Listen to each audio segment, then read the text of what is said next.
more or less. I'm not doing the intro right off the bat. We're not doing the intro. Doing it? Is you gonna talk? Not right off the bat. I mean, Vic is a bit like, I did not expect Vic from the sound of his voice to be a very handsome man. I expect him to be bald. What the fuck do I sound like then? I mean, you sound like you should be in like middle school, in all honesty, and I sound like me. I sound like I should be in some jazz band singing baritone or some shit. All right, Jesus Christ! All right, Toby Kind of fucking like Maguire. Vic looks You're like dressed in black. Looks like the Victor Grips logo. Like he looks cool as shit. Like, man. All right, you know what? I'm gonna need you to start sucking my hog the same way you're sucking his right now. I have hugged you in real life. I've been just hug you like all over the place, like it's crazy. I've hugged you. You don't hug me all over the place. You picked me up. Picked you up. Yeah. Yeah, but it wasn't like a gentle pickup where I felt like caressed or anything. Yeah, but it was aggressive, like D block, and it's been a while. Yeah, but that was like an aggressive pickup. Doesn't make me feel safe. It makes me feel like concerned for my safety. You mean to tell me if my arms makes your butthole tense up real quick? You feel warm and loved, like that way, yes. But the way you did it, no. That made my butthole clench up and be like, okay, something's happening. As it should. It always should. But yeah, hit that intro, dude. Do it. Okay, fine. Welcome to the pod. I'm gonna give like a really relaxed, mellow, monotone intro. I really have to figure out a better intro for this because we say it every time, but we hate coming up with that. Oh, hey guys, welcome to the podcast. This is blah blah blah.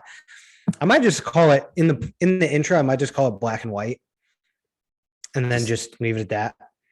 It's called not all black and white, but I might just call it welcome to black and white because it's kind of becoming a you and me show. There it is. See, I thought there was a little resemblance in myself in your hair. Oh, we get to make jokes. He's black, I'm white. If nobody could figure that part out. Yeah. I like my coffee really stirred really hard. Like it's but it's really stirred. Oh. I thought you were going to say with like a lot of cream so that it's nice and milky white. It's funny because I'm in an interracial relationship. It's great. Okay, so you should only have half the creamer that I was just talking about. That way it's a mix. Yeah, she's Vietnamese. I love her. It's great. Does she drink coffee? Yeah, all the time. My wife doesn't. She hates it. That's Bernie Mac's. What was that, Vic? How do you hate coffee? Well, so my wife doesn't like the feeling of like caffeination, like especially because she never got used to it. So like when she has caffeine, I guess she just doesn't enjoy the taste of coffee or like the specifics of caffeination. But there's a woman at my work actually that whenever she has coffee, TMI, but she like apparently has like diarrhea or whatever. Yeah, that's a thing. And she said that. Yeah, she said that when her mom was pregnant with her, her mom would vomit at the smell of coffee. And I just learned this today. And I was like, I wonder if there's a correlation between moms and like the cravings. Like Jess, she tried to have Greek yogurt the other day and she said she almost threw up. And then she tried it again yesterday to make sure. And she's like, no, like it's no longer with my body. It's like, I don't want it anymore. Your kid's going to be a yogurt discriminator. It's going to be like, oh my God. If Mike's kid is discriminating against Greek yogurt, I'm by no way disappointed.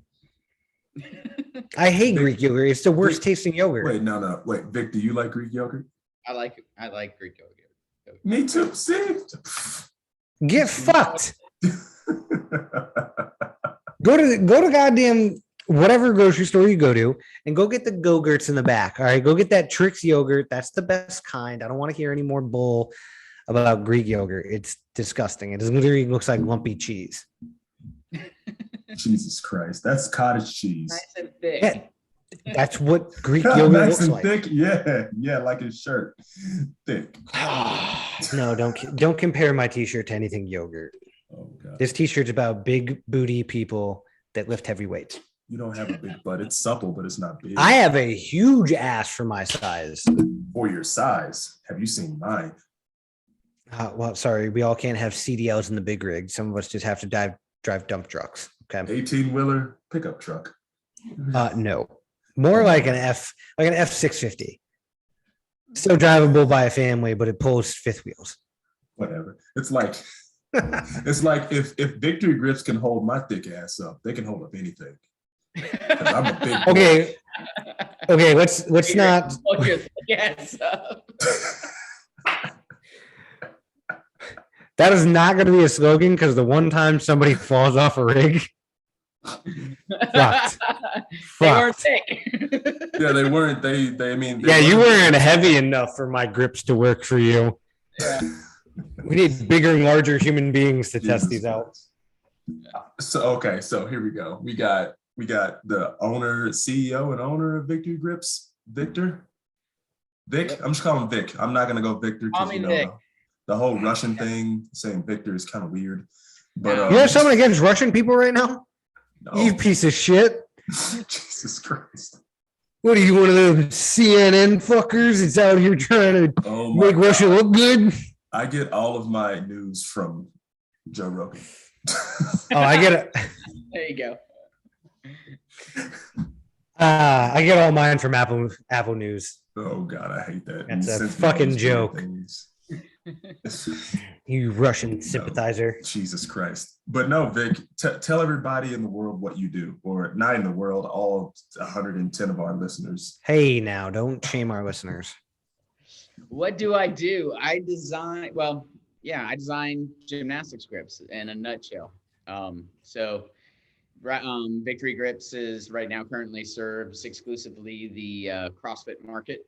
And so we design hand protection for the CrossFit market, specifically gymnastics grips that are specifically designed for any type of workout that you see in your CrossFit affiliate or your functional fitness, however you want to term it. How did you come to be like give us a really amazing American startup story?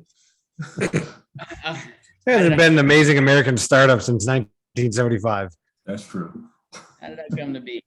Well, it's kind of like a molding of all the things that that I've done in the past. I was a gymnast growing up.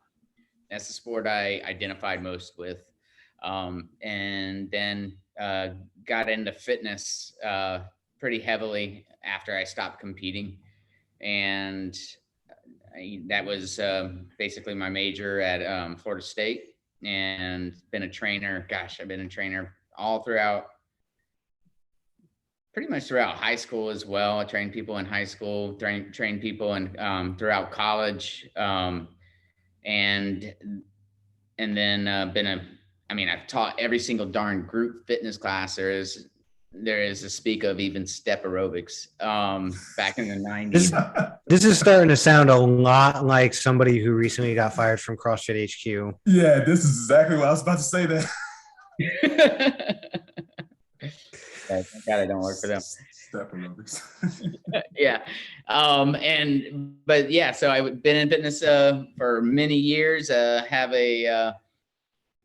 a design management master's from Savannah College of Art and Design, and went there, had the ambition of designing fitness equipment. After I did my master's, I ended up getting back into fitness and starting an affiliate with a buddy of mine who was a fellow trainer at the gym. And during that time is when I conceptualized the grips. Basically, it was just kind of identifying what was out there and how they functioned, and realized that they didn't function how grips were supposed to. Which is, Yeah, bear complex, you pieces of shit. Yep. I was about to say it. Had these things for like 3 goddamn weeks. Ate Ripped. ass already. Yep. So the whole point is that the grips are supposed to feel and function just like gymnastics grips. So if you were a former gymnast, got into CrossFit, and you put these on and did a workout with them, you would be like, yes, these are what they're supposed to feel like. So it's just basically gymnastics grips that are redesigned to meet the demands of. Now, Go ahead. What are they supposed to feel like? Is it supposed to be like Oh, Ken when he gives me a hug and it's gentle? Yeah. Or is it supposed to grip my hands like Ken when he's trying to like lift me up to provide that I am a small human compared to him? The latter of the two.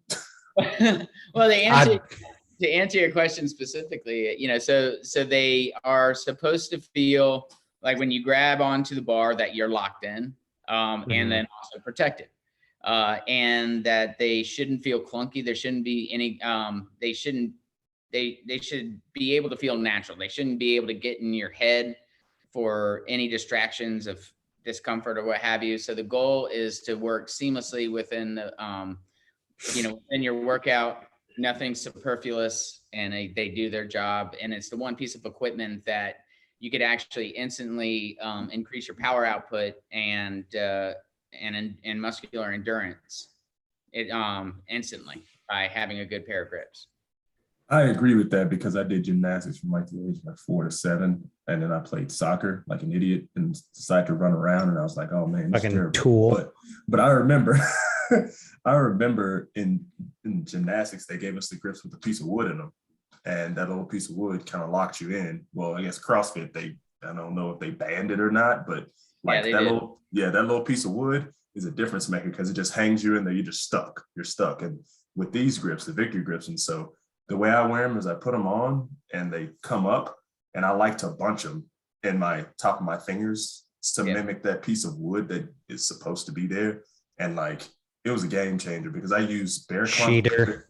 No, it's not cheating. It's not banned yet. I want to see that video. They got you, dick. They got man, where am I train of thought? Oh yeah, bunch them up, put them on there. But the Bear Complex ones, I use them and they just felt slippery the whole time because it felt like there was like this, instead of being the leather from the outside of the animal on there, it felt like it was a leather, like flesh. Like it felt like it was just my bare hand on there. So, I feel what you're talking about the whole locked in concept. And whenever I put victory grips on, I feel really good. I've never bought another pair. Unfortunately, as much as we do have these guys on the show, I have never owned a pair of victory grips. I don't have a pair. So, Ken. You gotta change that, man. Ken. What, you want me to be your benefactor and buy you a pair? No. Let's not go there. You still haven't got me my barbell yet. We know you're rolling in it, Steve. Shit. Texas is expensive, bro. No, it's way cheaper than Colorado Springs. Like, where are you? That brings, huh? Who's in Texas? This guy. Where are you? San Antonio. Oh, San Antonio, right on. Yeah, according to Charles Barkley, I'm where all the fat girl lives. Hence the t-shirt. The thick shirt, yeah. No, that's not why. Did you guys see he did an interview he was on TNT, that basketball like panel show that he does. And he like told Shaq, he's like, no, I hate going to San Antonio. That's where all the fat girls are. And they were like live on TV and they're like, hey, you gotta simmer down. You gotta calm down. But meanwhile, Shaq can put his bare ass foot up on the desk. Yeah, that thing is, oh God, that man has feet like I can't say what I want to say, but it's bad. That's what you establish like an Eastern Romanian woman's feet looking like. Yeah, her name is Helga. I guess, what do you call it? You call it a troglodyte, a cave dwelling, person. Yeah, really ugly cave dwelling person. I was gonna say ogre, but if you want to use big boy words, same thing. Troglodyte. You can look it up. It's a real thing. But no, Vic, you started this business. Like, did COVID ever give you any like wavering feelings of like, oh man, I might go under? No, we actually. How dare you insult his business that way? It was never going out of business. It was interesting. COVID, it wasn't immediately that we felt repercussions of it. It was the repercussions of it was the supply chain issues. But the very first year of COVID, we actually did really well. We continue to grow. We've never stopped growing. We've never ran flat or declined in business. We actually keep growing, which is great. But what was interesting is we saw, what was it, like March, April, somewhere around there, around April of 2020, and when everything shut down. And that was like the first month ever that we saw like a decline. And that was just on a month, luckily. But then and on social media, as you saw people outfitting their gyms, their home gyms, then and it just corresponded with sales picking back up. Of course, it didn't pick back up to what they were pre-COVID or with all the gyms shutting down, but it picked back up with people working out at home. But then the supply chains, they've been a royal pain in the ass. Luckily, we're getting ahead of that. I wonder whose fault that could be. Yeah, I wonder. But luckily, What was that, Brandon? We produce all, luckily we produce all our grips inside the United States. That's a real important thing. Still stinks when you have to pay a truck driver extra money for the like $50-something per fill up that they have to increase. Yeah, they're spending a mortgage payment in gas. Bruh, I haven't made these kind of life decisions since I got out of high school. And that was when it was like $5 under Obama. But that only lasted like a whole summer. Yeah. But yeah, man. So COVID, yeah.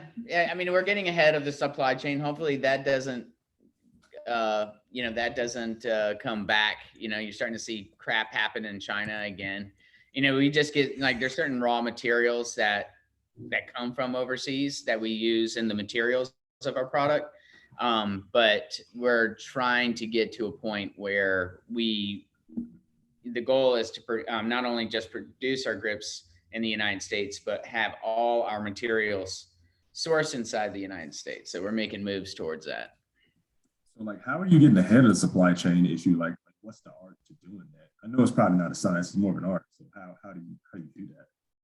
Well, getting ahead of that, you gotta, a lot of it is getting a big stock of the materials that you use. So that you're not going down. And that's been also one of the issues of why things have been so volatile, because companies are ordering a lot, but they're just not getting delivered. And so as things get delivered and you get all that stock, then it's just a matter of keeping up with demand production wise. And that's been another issue with us, is growing pains. And we're having to bring on another manufacturer and to start meeting demand, to be able to meet demand. So the problem that like, I mean, I guess I wouldn't count you guys as a small business because, you're pretty big. I mean, I think you're big. I guess it's relative to the space that you work in or what you see, like CrossFit, but like we're seeing it's like a mad grab, kind of like companies are doing the same thing that people did with toilet paper in the beginning stages of COVID. And they're using, but I think about it from like a political landscape of like, you had to get this from this country. It's going to take you 2 months to get, a ton of, whatever X product you need. And you want to have enough of it in the odd chance that because of, the whole Russia thing going on, there's a sanction against getting this thing from Russia that you've always got from Russia or, Kazakhstan or what have you. Is that kind of like what's going on? Hey, I know a guy who lives there. Yeah, well, there is some of that going on.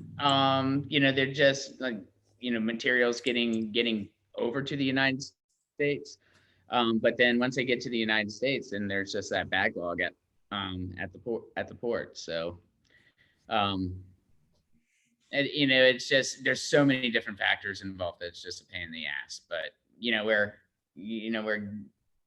getting back. We're getting up to capacity, mainly production wise. That's our biggest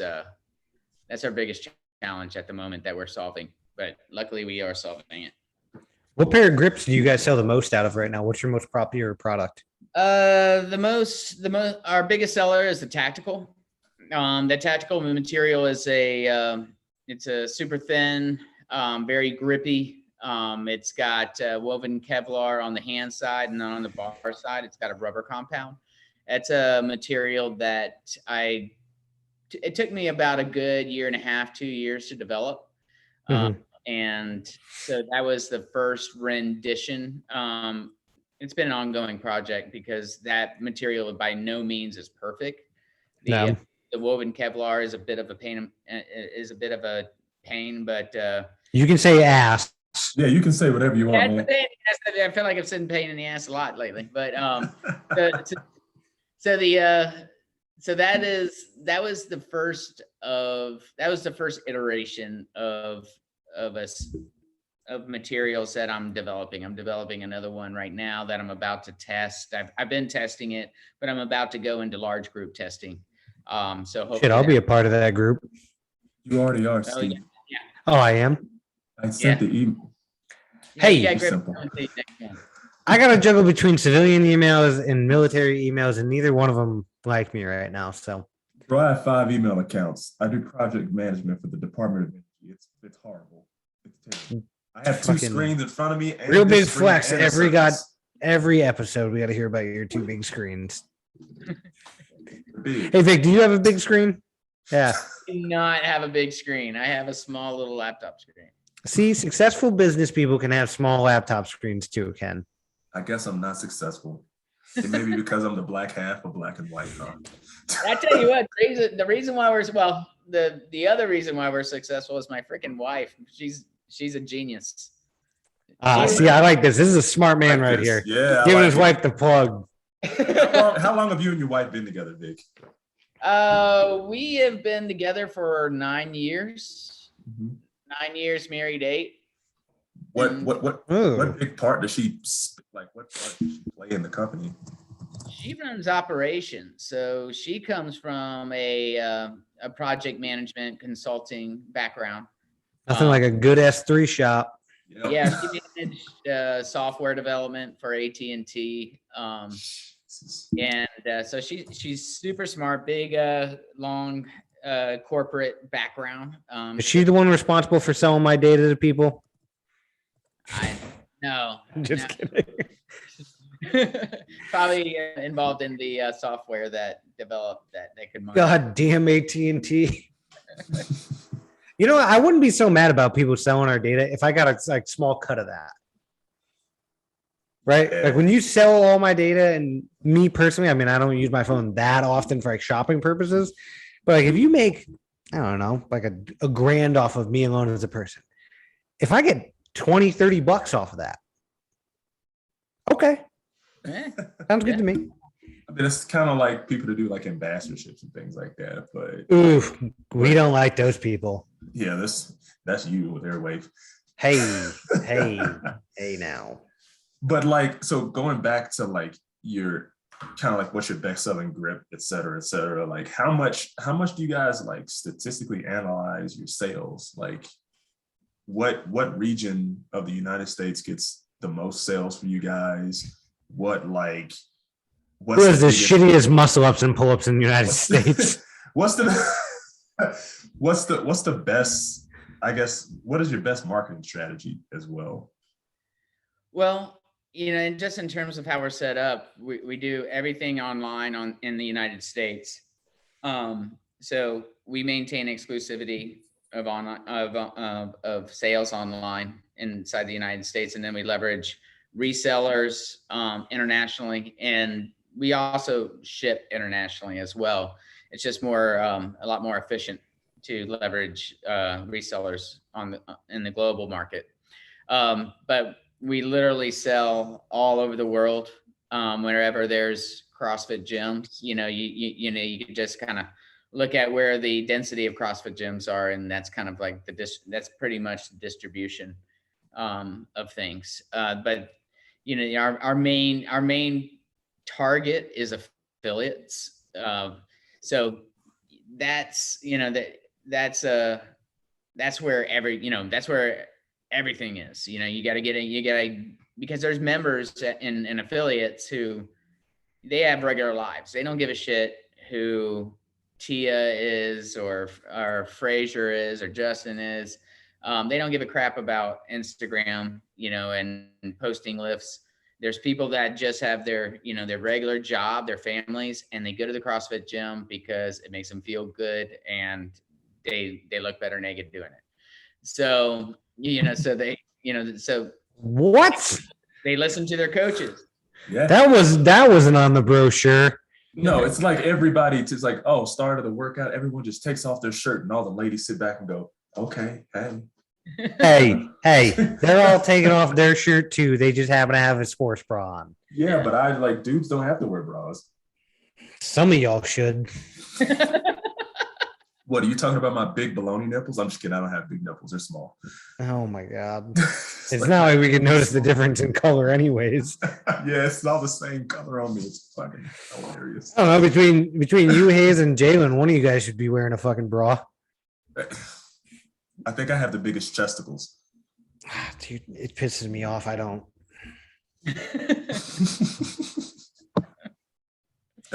How many employees do you guys have? Oh, go ahead. Yeah, how many employees do we got? We got 5 in Savannah. So 5 in Savannah, and then our you know, our production team is contracted, and then we got also have, you know, our marketing team is basically a bunch of independent contractors. But you know, we got 5 here at the home office. So you got a total of 15 to 20. What's that? You said 15 to 20 totaling? Well, we got, you know, 5 here, and then we got, gosh, our production team. The current team is probably about 10 people, I would say. They're not all full time, and then our marketing team. We have an internal marketing team who's still technically contractors, and then we got an external agency as well that helps us out. Oh, so like quick head count of like people's like 45 that you could probably name their names off your hand. Oh gosh, you know, the production team, I don't know the whole operation there, just because of my buddy Kent. He handles that up in Iowa. Mm-hmm. So he just kind of piecemeals the team that way. But, you know, in terms of, it's probably about a good 15 to 20 people total that are all part of make the operation run. That's funny. I'm heading to Iowa to TVO to do the quarterfinals next week. So, yeah. So you're still fading in. You're fading in. Fading in and out. Can you hear me? Yeah. Is it better? It's better. Just make sure all your plugs are in. I'm all plugged in. It's weird. This sound thing is just dynamite. I always fix it in the end. Like I'll go and edit it and finish all of it and make it sound beautiful. But it's just all a pain in the ass recording. Oh my God, he's always got to flex. So hang on. No, I'm not. Hang on. I have a product question. Yeah. The sandbar that you guys have on your website, is that your sandbar, or are you selling the sandbar for somebody else? No, that's a different company. That's a okay. company that, you know, we don't carry too many other people's products, but you know, it's a good very simple hand care type. I've had mine since 2016. It's still in my bag. I've never gotten a new one. Yeah, me too. It works phenomenal. I thought that was your thing, so I won't plug those guys too much because no free shout outs. You can stop this from happening. They're just all nasty. Hey, did you do that with a pair of Victory grips on? No, it's not ripped or torn. It's just my hands. This is what they look like.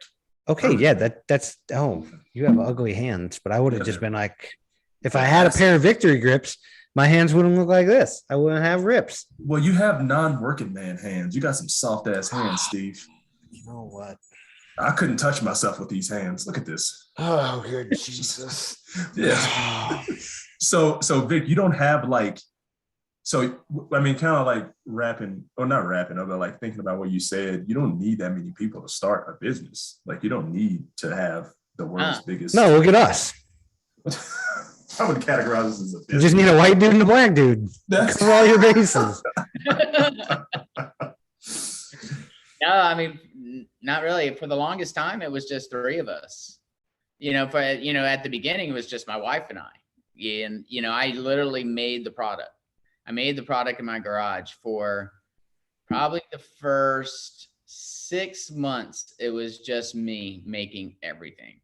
And then and I was literally cutting and sewing, and then came across Kent. He would do all the die cutting, and then I was still doing all the sewing. And then that grew to have a sewing team. So no, it doesn't take a whole lot. Our whole philosophy, we didn't take on any investors at all. We just bootstrapped it ourselves because basically I didn't want to work for anybody else and report to anybody else. So, we just bootstrapped it ourselves, and the whole thing was to max out our whatever all the resources we had, and then and increase as we gained just more resources through our sales. And then that's worked out very well, just growing organically. So you believe in that whole pull yourself up by your bootstraps thing in a way? Yeah, it makes you earn it. You got to earn that shit. You got to earn it. To me, it's just don't grow too fast. You don't have to. Just learn the lessons on as you go. You don't want to outspend your issues. You don't want to try to get your way out of the small buyers or the small business area by just spending your way out of it. You have to learn those issues. Yeah, for sure. And I think one of the worst things you could do, to me, and it's my opinion, is like go on something like Shark Tank. Yeah, they will screw you over and suck your company dry. I mean, look at Natural Grip. What happened to them? What company? Natural Grip. Do you remember Natural Grip? How long have you been involved in CrossFit? 3 years. I've been in since 2016-ish. Okay. So Natural Grip was more around 2012, 2013, something like that. Oh yeah, I was in Afghanistan.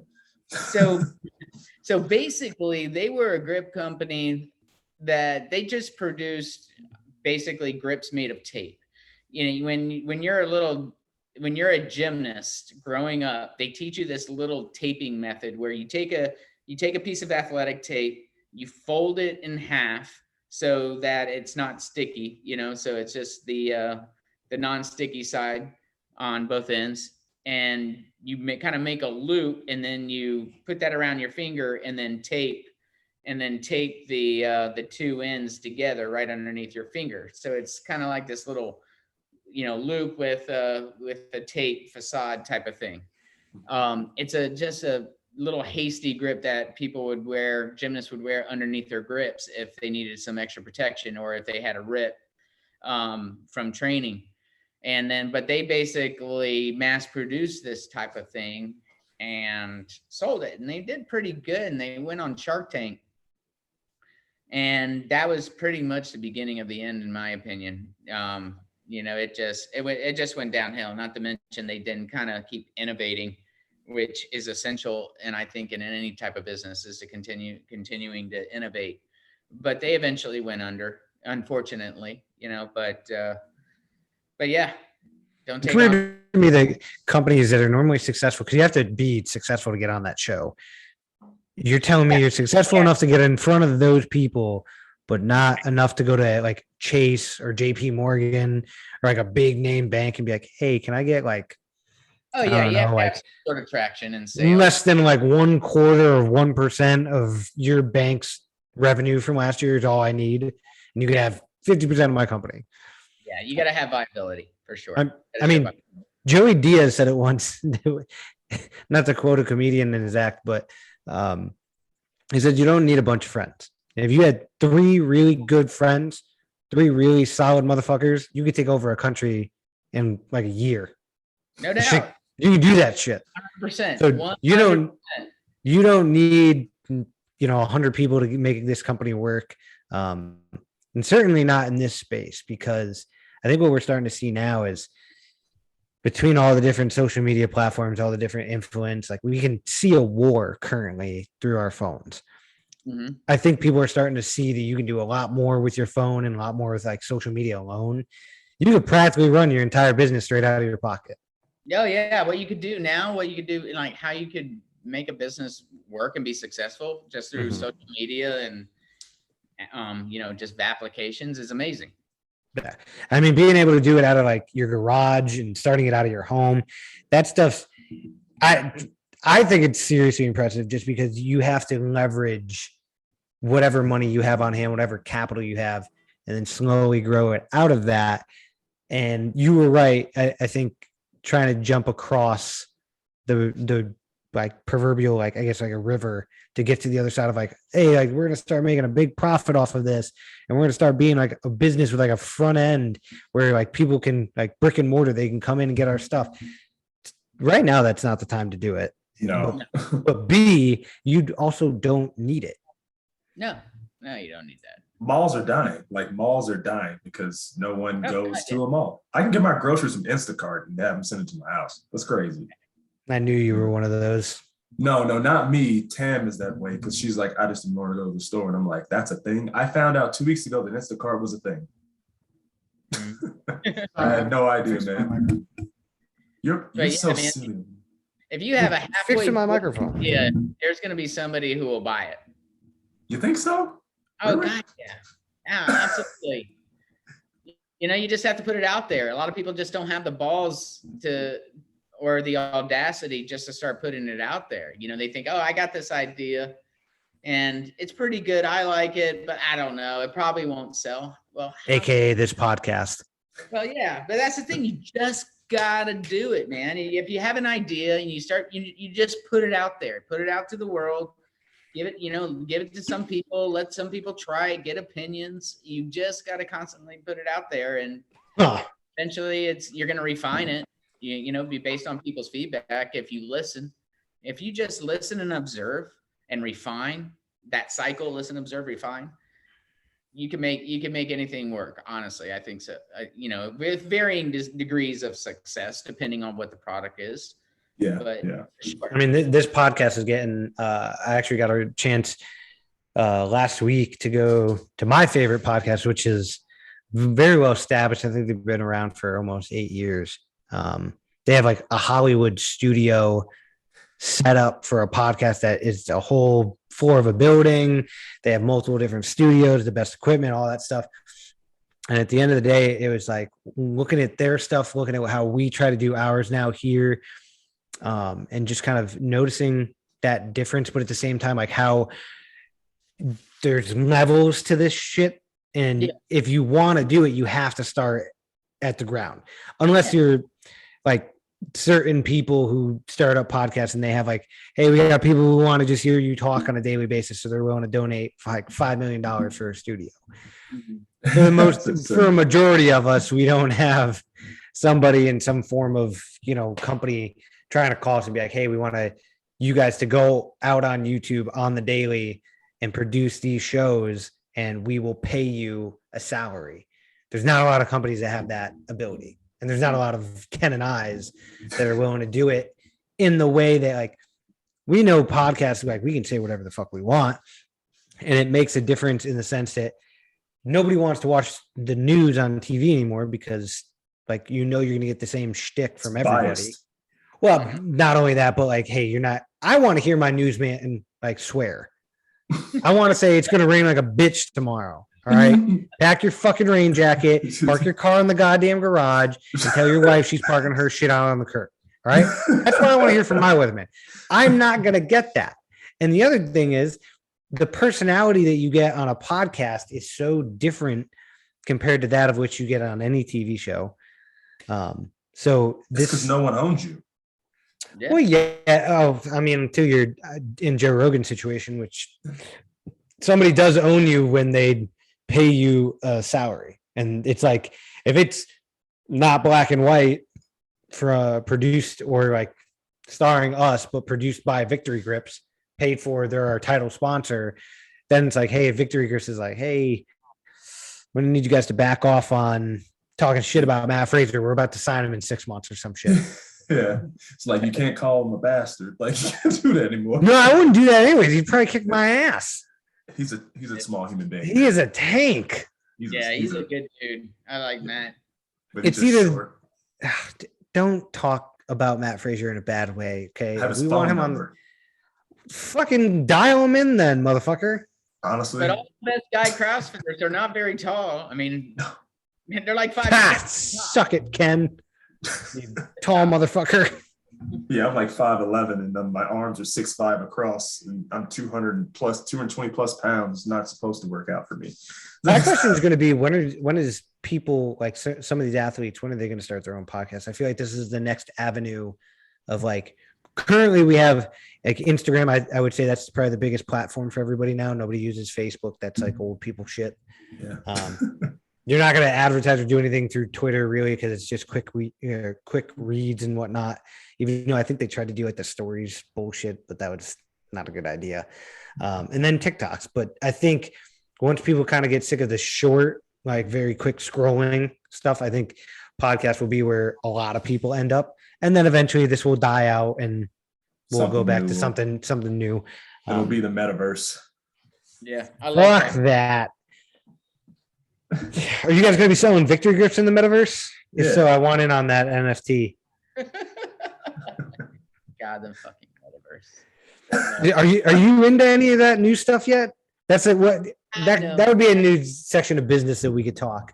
Is asking honestly, people if they're in this. When it comes down to social media is marketing. To me, it's just like, to me personally, I'm more of a voyeur, on social media. I'll look at some stuff that's interesting. I have just a personal Instagram account of just things that I like that are non-fitness. So I'll just like look at stuff like that on occasion. But for the most part, I'm not on Facebook or anything socially. I haven't posted in I don't know how long. An introverted CrossFitter. I haven't seen very many of those. I wouldn't say introverted. I would just say it's like, I just don't want you to know that I'm super fit. I just like the real world, and maybe it's my age. No, I learned like very recently that like you don't need to tell everyone what you do. No. Oh, you mean like what you do on this podcast every week? That too. I mean, that's what I do professionally, not every little. You clean 405 one time and everybody wants to jump on your lap. That is true. But yeah. So while we have Vic on, I guess we'll just tell him, hey, we both have muscle ups. We're both pretty good on the rings and the bar. So like, we're just going to tout ourselves at this point. Yeah. I think like between running a business, having a family, a son and a wife, and, running multiple businesses, it's solid flex. It just don't have time for that shit. I really don't have time. It's like my spare time that I have. I wake up at 4:30 every morning. I'm in my psychopath. I'm in my gym by 5. I like, I have my time where I work out. That's my time. And then after that, it's business and family. He's on Skid Mocky Mock's time clock. Get up at 4:30, seize the day. Oh my! Have you seen that? He had a recent video where Mark Wahlberg got his daughter's boyfriend to work out with him at 4 a.m. just because he wanted to put the kid through like a workout to see how tough he was. Could you imagine like the first time you're dating a girl and her dad, not only is he Mark Wahlberg, but like, hey, bitch, get out of bed. You want to date my daughter, you got to come fucking prove it. Oh, what was that guy? What's Goggins? Oh yeah. Jesus Christ. He's probably a big old fucking teddy bear. The guy the Spanx, the Spanx woman, her husband. He's also I think he was like one of the coconut water entrepreneurs that made a shit ton of money. Mm-hmm. You hear about him that he hired Goggins to live with him for like a month. What the This was like 5 years ago. Yeah. Bro, just join the Navy SEALs. Yeah. No, basically, it's free. They'll pay you. Like 3 o'clock in the morning, he'd come into his bed when he's sleeping with his wife and, in bed all comfy. And he's like, wake up, motherfucker. his wife was probably kicking his ass in bed. Like, if you don't fucking get up, I swear to God. You get up before he comes in here. God damn it. Be ready for him. Greet him at the fucking door. Yeah, like don't you dare wake me up. It's like you have headphones in, so your alarm goes off in your own ears. Like, yeah. So do you wake up at 4 o'clock in the morning like a crazy person to be in the gym by 5? Is that like a parental routine, or is that because your daily workload demands that of you? A little bit of both. I mean, mind you, I go to bed at 8 or 8:30. Good So Jesus. when I put my son down, Oh, I need sleep, man. I suck. I absolutely suck. do you have a Whoop, by the way? No. Okay, never mind. Continue. If I get anything less than 8 hours sleep or 7 hours sleep, I'm cool on 7. But anything less than 7, I'm awful. Awful. I need sleep. 6 hours, 55 minutes, just the fucking Grinch coming out of the bedroom. He's like, "Arr." No, I've learned because my son was like, he's never been an awesome sleeper, but he's always a morning person like I am. So we put him to bed. We go to bed and then I get up. I've always been a morning person. Mhm. I always have. My chronotype is a morning person. I think I am a morning person, except for the fact of when it's still dark. No, bro, I don't. Like I don't showed do up to PT this morning in the S3 shop. Ken didn't like they're leading PT, but they didn't push out. The new location was a gym. So me and my officer show up to the track, still pitch dark out. And he's kind of like, all right, I'm gonna go to the gym and I'm gonna go swim. I was like, well, I don't have any swim gear. I'm not doing that. I put on my running shoes. I got out of the car and I started walking towards the track. Yeah. And then I was like, wait a second. I'm going to be home by noon. And I was like, then I'm going to be at the gym by 4. Fuck it. I can just do like rowing intervals or bike intervals. I'm not running. I went to Dunkin' Donuts, got a coffee, and then did work in my office. And I was like, this is so much better. I did some push-ups by my desk. I think I did like 100 of them. And then I was like, you know what? This was way better than running this morning in the dark. But like I get up at like 6:30 on a Saturday to go coach, and I'm like, oh, it's actually kind of nice to be awake right now. Like I'm content with being awake, but the sun has to be over the horizon. I think Vic's showing his age because I feel old. Like I think I'm like the second oldest person in this podcast right now. I'm 31, and then I have 2 kids, and like I get up in the morning, and I'm like, when they're here, I'm like, oh Jesus. They're up before Jesus and the Mexicans. I'm telling you, they are. They're up there and they're like, but are they awake before the Indians? Yeah, like everybody. Like because Indian people are up fucking at the ass crack of the witching hour. Yeah, my daughter's like, food? And I'm like, it's 5 o'clock, baby. She's like, yeah, food. And I'm like, fuck me, man. I can't do this. And then I like do it and I go back to sleep. Like this morning, last night, I had the house to myself. I slept on the couch and everything, woke up and I was like, man, I feel so tired. I logged into work, no new emails. And I was like, you know what? I'm going to lay back down. So I slept until 10:50, woke up at 7:30, did a couple of things, hit the dog out, 10:50. Dude, it was exactly what happens. I have not done that since I was partying my ass off in college. Jesus. I thought he said parting my ass. No, Party. It was like parting like the Red Sea. No, it's like no. But no, Vic, like get back on topic and ask his next string of questions before he has to go because he's a busy man. I promised him like 45 minutes to an hour. He's like, looks antsy over there. I'm like, Yeah, I'm good. I got a little bit. I got a meeting at 2:30. At 2:30? Okay, cool. So we're 1, 2. Yeah, we're good. Jesus. Yeah. So what type of outreach are you guys doing? I think I hinted at this when we first asked about you. Oh, I have a very good follow-up. Outreach. What do you mean? Like outreach to the community. Like, what do you give back from your business? Oh, okay. So not a goddamn thing. Yeah. So we're actually starting a nonprofit.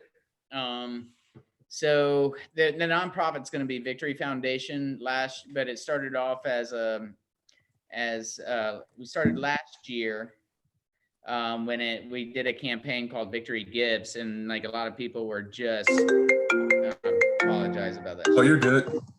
I was like, my goddamn computer didn't give me any alert.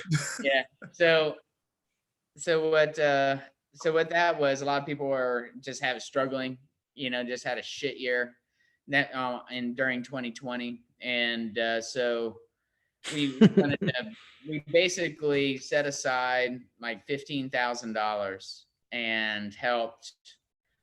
I would say we helped about a dozen people with various amounts, whether they had like were they were dying of cancer or something like, or just lost jobs and this and that.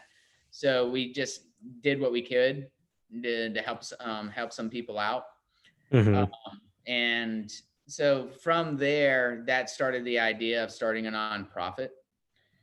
And so what we're doing, and we did that again this year. We actually worked on some things on an organizational level with other nonprofits, like one that helps kids with cancer, one that helps this one veteran who helps kids with various types of mental disabilities get into fitness and have an avenue to compete with their peers, which is pretty cool. But now what we're doing is we're opening up an affiliate in Savannah, and so kind of going full circle. It's so with where we started out of an affiliate. Now we're starting another one, and part of that is that we're going to be partnering up with Easy Muhammad's Project Onyx. And where the gym is located, there is a ton of gentrification going on, and we don't want to contribute to that. We want to try to maintain, at least help with a sense of community, and maintain, do what we can to help, people that are affected by that. And so, we're targeting young adults or kids of color. And we're starting off with a mentorship program. We're kicking that off now, where Black owned businesses or professionals, whether they be doctors or just entrepreneurs or people just that have a business, they're going to be helping mentor these kids during the summer. And then next fall, we're going to be opening up the gym in June, but next fall, once we get some traction going on with the gym, then we're going to implement the fitness aspect and helping these, having the fitness avenue, where the kids have a safe place to work out, a safe place to go, and so that they could form bonds, get fit. We could teach them things, and we're also going to be bringing extending opportunities to those kids through both the gym and Victory Grips, helping them learn how to run a business, helping them learn new skills. If they want to learn how to coach and learn fitness, we could do that. If they want to learn, the back end of a business, how to run a business, we could help them with that. So, that's the thing. It's just, if you're successful, I feel that you absolutely have an obligation to give back, because I didn't get here off, just totally on my own. It took people that gave a shit and, about me. So I'm doing the same. Exactly. I wrote down like a whole bunch of notes of what you just said. It's pretty amazing that you're doing that. Can you hear me? Can you hear me well? Yeah, I got you. Yeah. It that's a big piece of us. That's kind of why we started this, because nobody ever wants to talk about that topic. CrossFit did their DEI board, and then you haven't heard anything since. They're like, oh, we put a Band-Aid on this issue, or what we think is an issue. I can say, being a kid of color that grew up with nothing, I grew up on a pig farm, and then I had to it was three choices. It was either you were going to sell drugs and stay in the hood, you were going to end up a statistic and have 1 or 2, 3 baby mamas, or you were going to play basketball and get your way out. That was it. That was kind of what you would end up doing. Somehow I ended up picking up a basketball in 8th grade and getting somewhere, along with being sort of kind of smart. So the mentorship. Also joined the army too. Yeah, that too. Mildly after college, after one bad decision.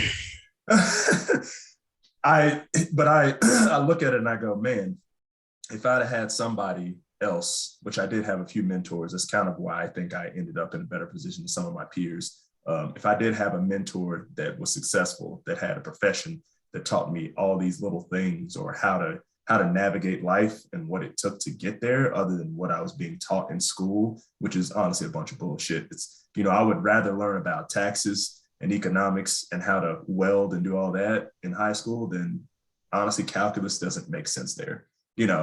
Basic math, yes, calculus, no, but what you're doing is pretty amazing. And with the gentrification thing, that just makes the cost of stuff go up. Like, what are y'all going to do for your affiliate to keep it, affordable, I guess, for the kids?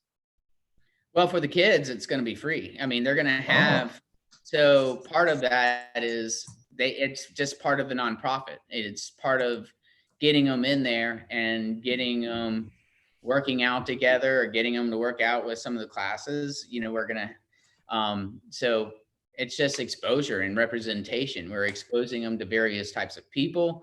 We're having people that represent who they are, of the same race, that they could look up to. So representation is big. I think it's important, just, you got to keep those conversations going. We don't talk about it enough.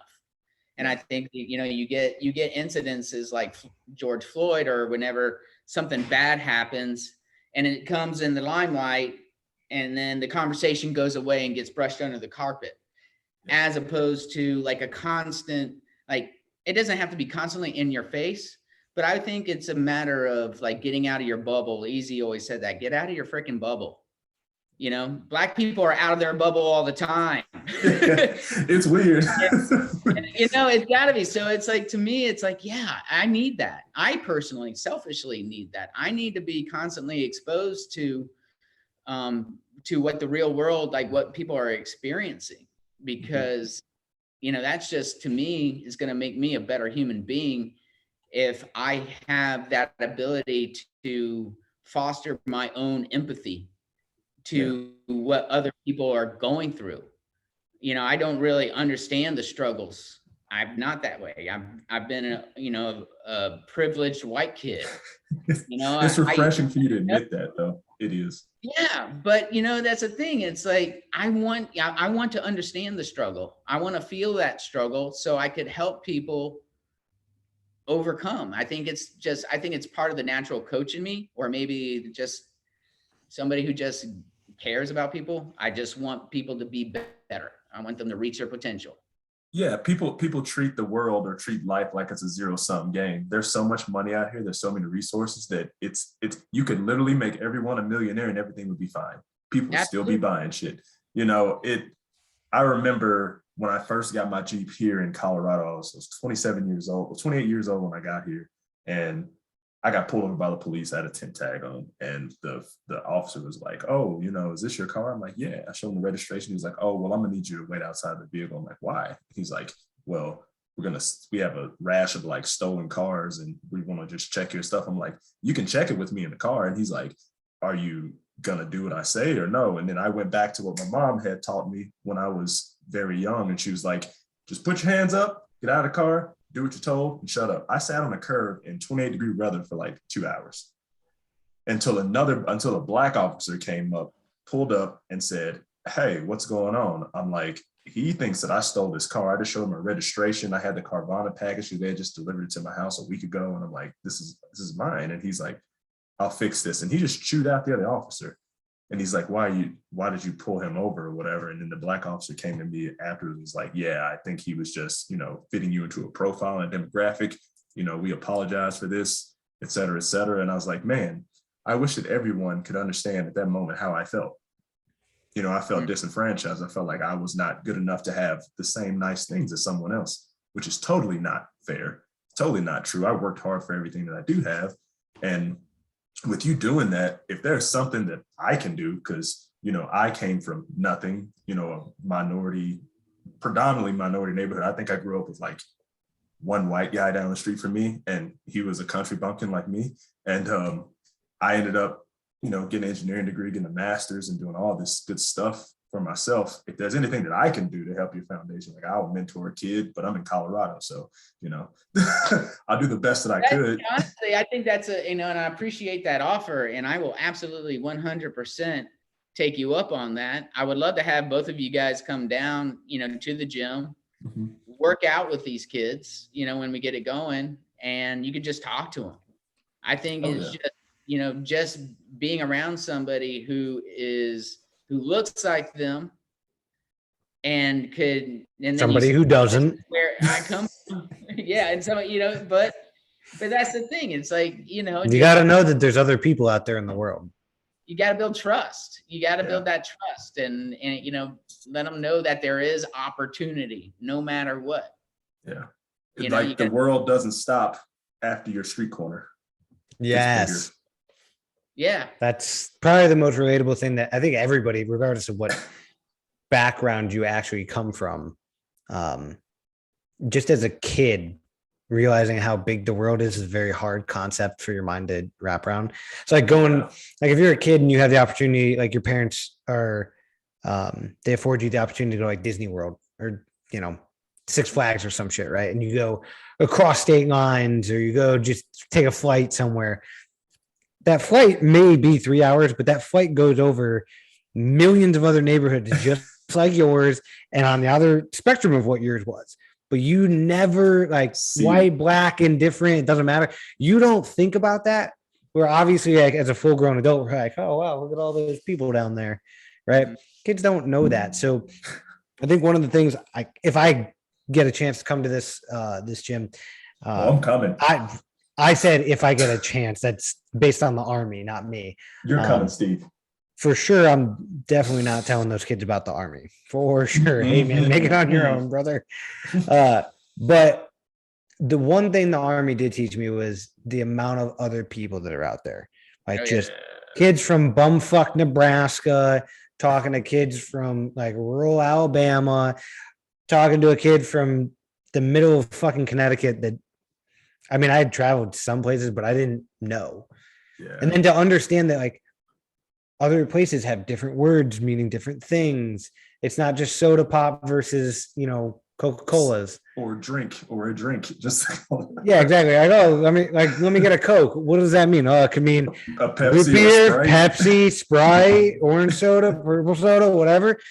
And that was one of the longest roads of my mind expanding was the amount of time I've been in and learning that somebody from South Side San Antonio is actually living relatively the same life as somebody from the South Side of Chicago, but the way they both interpret it is miles apart. Yeah. And you're like, wait, you both came up in the same income house-esque type situation. You both come from relatively similar cultural background, but you both view it completely different. Yeah. Oh yeah, 100%. That's one thing I think the military does really well at. I was in the Marines, and one of those few things. Oh, it loves crayons, doesn't he? Yeah. this is the second guy with crayons we've had.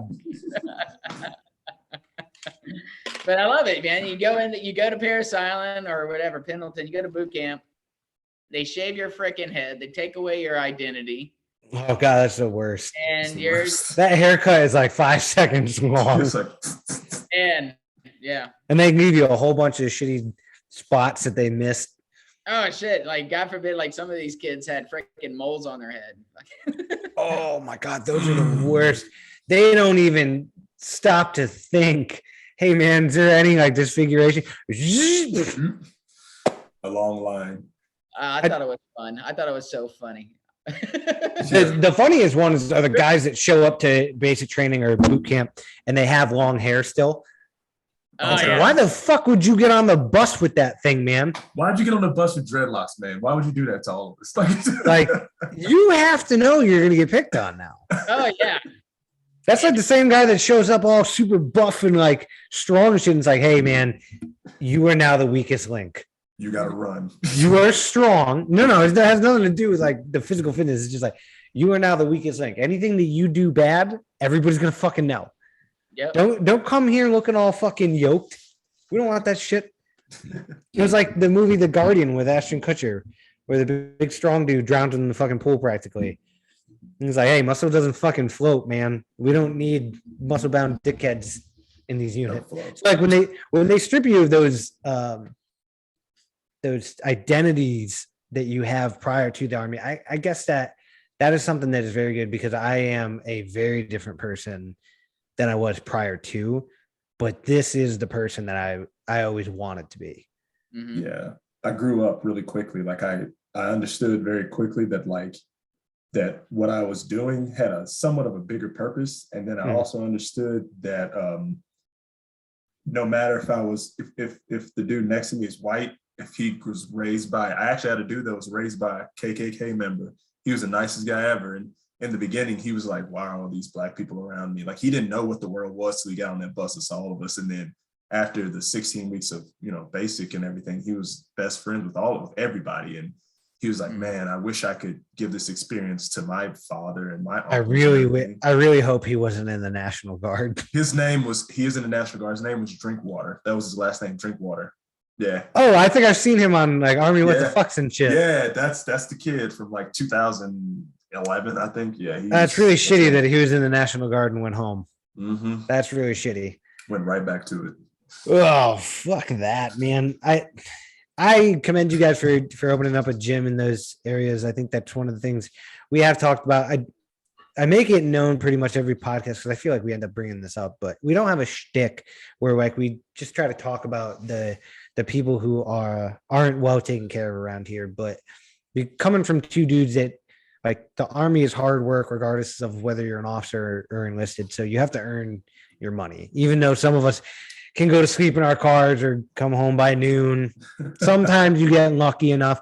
Sometimes you're eating crayons just to make a living. But, the idea on this show that we really want to highlight is the way that community and suffrage can be paired together with certain people and certain things that they do, like fitness, where you're able to pull from yourself, not necessarily pull your bootstraps up type idea, but you're able to like find those like-minded people in life, which is the first step of, in my head, finding good people. Because if you show me your friends, I'll show you who you are, right? Yeah, product of 5 people you spend the most time around. Yes. So if you're, especially in this community, we've talked about in the previous episodes, like people cheating during the open process. Well, you can see that those people probably aren't the best in their gym. And now all of a sudden they have to highlight it in like quarterfinals. Yeah. You're going to see those people get weeded out. So this is a very easy way for a sport like CrossFit to grow, is to get into those situations, to get into those communities that they don't like this. Now it takes a little bit of a salesman to go door to door, possibly in like an inner city, and be like, hey, we have this free gym. We promise we're not going to do anything illegal, inappropriate. It is a good thing. Understand that. Give us and your exactly. And no offense, there's a white dude at the helm of this. Yeah, but we're doing the right thing now. Yeah, we're just not just going in like I'm going in and blinded and and going into these neighborhoods. We're actually doing a lot of research prior, or have done a lot of research prior. So there is this one PhD, Christina Gibson. She's a CrossFit athlete. She's a professor at Georgia Southern. And she's just an amazing person.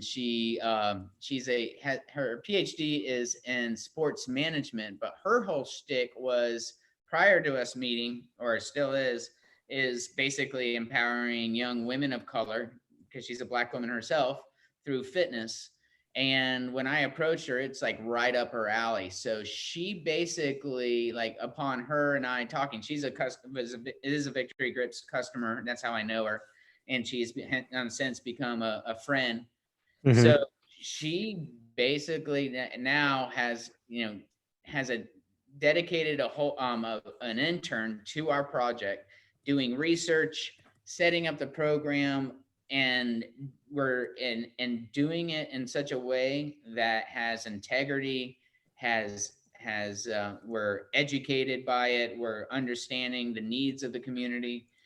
Before we just, like, with me going in there and like, hey, we got this thing. No, it's not like that. It's very methodical and well thought out. So yeah, her name is Christina Gibson. She's a great athlete, really good athlete, incredibly intelligent person. Wow. But without her, shit, my God, I don't know how we would do it, but it's taking on a life of its own. I feel like easy put the inspiration out there, Easy's a good friend of mine. I wanted to, it really touched me in many personal ways of what he did, what he started, and I just wanted to continue that. And we're doing it, and that's, we're making it our own. It's like, but Easy's easy, and he has his own opportunities there, and he's creating it. We're creating what's right for our community, building that up, and then we're going to be merging forces with Project Onyx to help spread the word nationally and just make it a lot, make the message more resonating.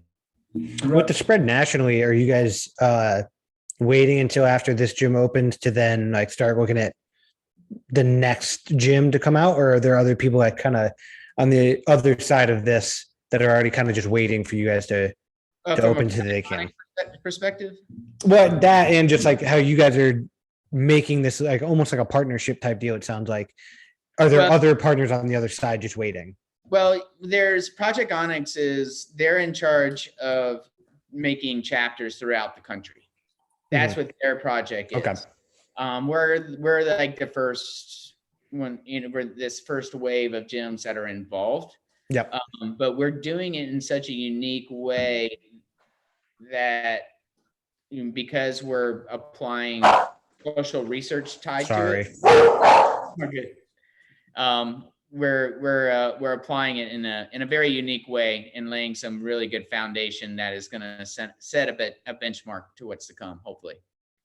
That's cool. Like I don't know. The entire time we've been talking about this the back half of the podcast. Unfortunately, I hope people make it to that far and like listen to what you say, because it makes a lot of sense. I don't know. Have you heard a lot or read a lot of Orson Welles' stuff? I have not. You haven't? There's a poem. It's called Obediently Yours. You should read it. It's really, really good. And it like highlights everything you just said. And there's a line from it that I remember pretty vividly. It was, he was essentially talking about how when he was coming up and becoming a very successful, I don't know, actor, film writer, things like that, director, that the kind of the whole discrimination thing was happening. And he was talking about how we owe it to ourselves as people, or at that point in time, as white people that were enfranchised to help the disenfranchised.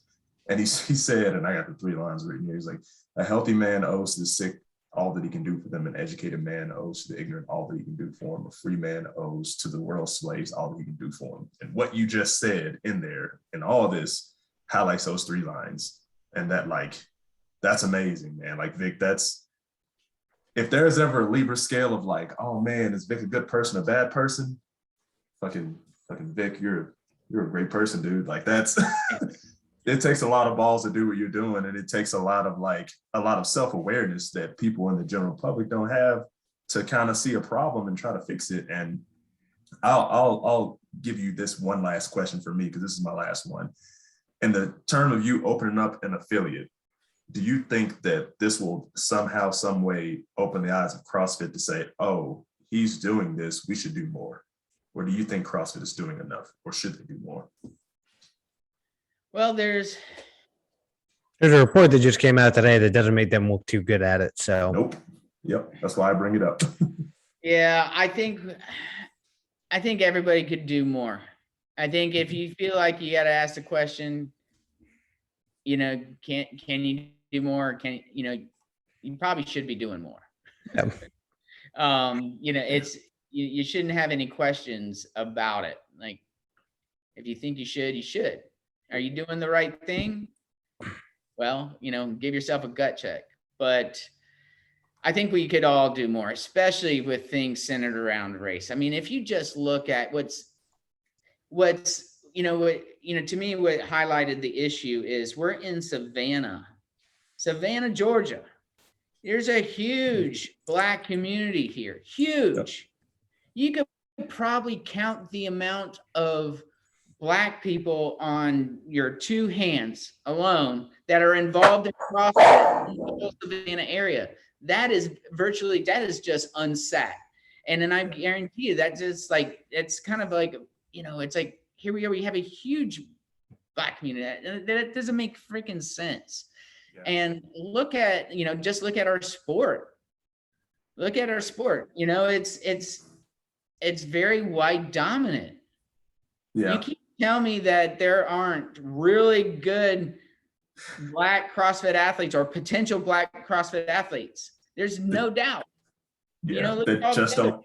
folks, Yeah. We've gone over this part before. I don't know so much that it's necessary just because gyms aren't in certain locations. I think it's also the idea that no, not even the money, not even the money. So This shit was not supposed to grow. It's money and education, man. Well, money and education help, but this shit was not supposed to grow. Yeah, but CrossFit was not publicized. It was not, people didn't like it. Everybody trashed it. Granted, I will say that's not only white people that did that, but that was every motherfucker that was sitting in their local gym, be it Planet Fitness, LA Fitness, Lifetime, some knockoff in a hometown gym. If you were doing CrossFit type shit after 2000, let's go 8, right? Everybody was looking at you like, what the fuck are you doing? Don't do that shit. Knock it off. Product of their environment, I get it.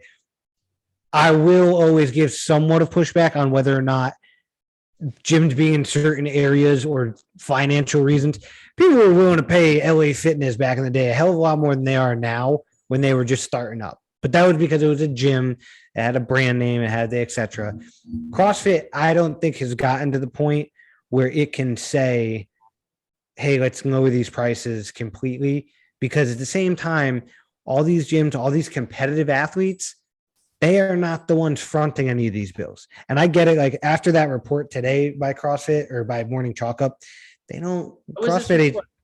So it came out that there's, I think 6 teams from Argentina, or at least from South America, that were disqualified from competition as teams.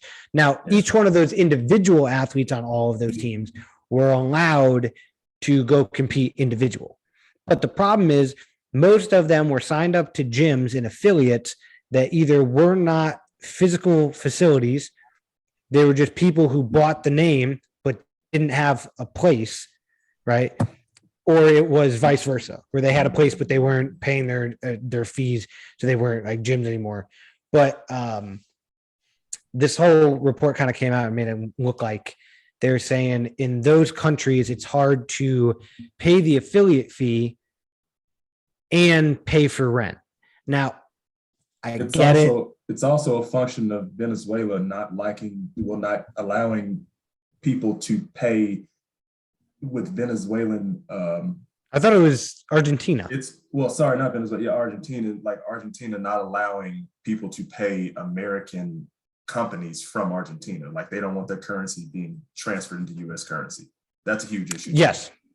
So these people are at a disadvantage where you don't have the ability to transfer your currency very easily, which can, especially if you're paying American companies with Argentinian money, how strong's your dollar? You might have to pay more of your dollar to match ours. That's not entirely fair to them, but at the same time, we don't have a one world government. You don't get to just plug it in and be like, hey, my government isn't as cool as yours. You guys need to do that and figure it out. Because then once they lower the price for one country, if another country's dollar dips, they got to do the same for everybody. Can you do that? Yes.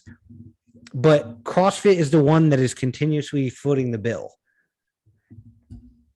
As a business owner, there comes a point where you're like, hey, me footing the bill is a nice, charitable thing to do every once in a while. But me footing the bill for everything and then trying to bring companies in and get more sponsorship stuff for bigger, prize purses, at some point I need to either be paid more or my services are going to lessen. Mm-hmm. Yeah. Which, Rogue has done a very good job of, but until Rogue becomes, gets their name on the Olympic platform stage where it's like, hey, these are Rogue equipment on, say, like all of the Olympic stages. I don't know that Rogue's ever going to outbeat, the European companies like the Elicos and all of that stuff where they've been around for forever. But I will give it to Rogue. I think they've done a lot. I would like to see them start opening up gyms because I think people would join them if you just had a Rogue title sponsor. And then they could easily fill those gyms with a bunch of their there's whatchamacallit, like the Dan Baileys of the world who are like, hey, I want to work for Rogue. I'll get my level 1 and my level 2 off of you guys. And then, hey, I'll go work in your facility and promote your shit. So I think Rogue could be the next situation. I'm surprised it wasn't the Rogue CrossFit Games. I don't know why the fuck they chose Noble. Bill and Katie have their reasons, I think. Yeah, I'm sure. Were they invested in Noble? Oh, well then fuck both companies then. It's overly complicated. Like if Rogue has this big pedestal that they make all this fitness equipment, they don't want to hamstring themselves with just CrossFit and then not lose sight of all the powerlifting strongman stuff too, because you got to think they hold they sponsored the Arnold. Yeah, they're not going to lose anything if they sponsor the CrossFit Games. But if they are the title sponsor, it's one thing. There's like all kinds of other legal things that come along with that. Like it has to fit their like agenda too. And I don't think Rogue's agenda totally meshes well with CrossFit's agenda. That's true. From a political standpoint, from what I think, from what I've observed. So like, well, I mean, Bill and Katie seem to just be good old blue collar people who just, and CrossFit is not that. CrossFit is more of like, we want to stay on the mainstream of society, culture. We want to judge the climate and to the public. The public. Well, yeah, but hey, we're gonna make this council, and we're gonna have them get rid of all the racial issues we have. But hey, by the way, they met once last year. But the CEO of CrossFit he's a businessman. He wants to streamline into everything that's culturally appropriate, and he wants to ride that income wave as hard and long as he can. It's like a kid that went out and bought. He essentially said, "Oh, I have all this money from Oracle. I want to go do something else. I want to go buy a Ferrari." And he bought the Ferrari of fitness. And, he's like, "Oh, I want to see what this is like, business venture."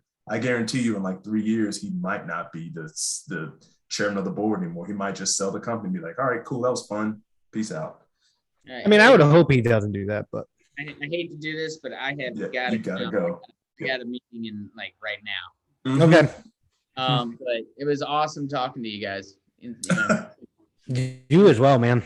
Yeah, you too, Vic. That was awesome. Cool. All right, well be in touch. All right, sounds good. All right, get those new grips soon. Okay, thanks, Vic. All right, peace. Bye. Sweet. I get to tell Hayes and Jalen that we're not quite sponsored by a bunch of people, but we're sure shit having a bunch of people help us out. And we're helping them out, so. I put Jalen and Hayes' name on the list yesterday and sent it to him. He's sending them grips too. Oh man, they're our friends, but why are we helping them out? Hey, why we help these motherfuckers out? Yeah, they're not plugging the pod anymore. We just don't tag them in some of the stuff. I'm still recording, by the way. Yeah, I know. Okay. They can hear this from me. It's just like, don't say anything crazy. What was I about to say? Oh yeah, I'm gonna send him all these data point things. I wanted us to keep talking just long enough so that after this we can give out the sponsors at the end. Yeah. But I gotta know, does Gooder have a promo code for us yet? Because I'm about to stop sponsoring. I'm waiting. Yeah, I don't know. You don't have to say anything about them. Like, you don't have to say anything until they do, because you sent that message and they were like, "Oh shoot, I wasn't paying it. Like that was on our radar." And then I sent a message and they said to me, "Oh, what?" And I was like, "What?" We just kind of. What do you mean? What? Yeah. So, yeah. Well, my podcast. God, now I feel like I got to take these things off, but I don't want to because now my eyes are going to be dilated. Good Jesus! I like Victory Grip. I like what Vic was talking about. I think all of that stuff is going to hopefully come true for them, and good on them for putting that stuff in like an inner city. Yeah. Not that Savannah's really, I mean, it's like a smaller version of Colorado Springs from my understanding. It's not like an actual city, but it's big. Doing something that is that big. Have you ever been to Savannah? No. Oh, bro, it's big and it's pretty too. It has its shitty parts like rundown neighborhoods, but it's getting gentrified and everything's getting more expensive, like Colorado Springs. That's how North San Antonio's getting. Fuck this goddamn rent. like 5 years ago, you could rent a 1-bedroom studio apartment in Colorado Springs downtown for like $1,200. Now it's almost 2,000. Where the fuck are these apartments? I wish I had those. You know, like off of where Tejon and over by Sugar's. yeah, like in that general area, like those new apartments were nice. Yeah, the new ones, the eco. The new ones were going for like $3,000. Yeah, the eco ones that I think a lieutenant I used to work with named Andrew Cott, he rented one when he was here. First year he rented it was $1,800 for rent per month, and then the next year went to $23,000. That's ridiculous. Mm-hmm. The only thing that I ever have disagreed with on this podcast, I guess, is that the concept that I feel like the business owes the people in a way, because I think the way it should go is that CrossFit has a responsibility. If CrossFit is delinquent in their responsibility, then we call them out and then we say like, hey, like, I'm not going to buy your shoes, or I'm not going to buy your gear. I'm not going to go to the games, X, Y, and Z. But like, I almost think that blaming them for some of this stuff is kind of like virtue signaling, in the sense of like, we got to blame somebody. So who's the person who asks us for money? CrossFit. All right, cool. So it's their fault.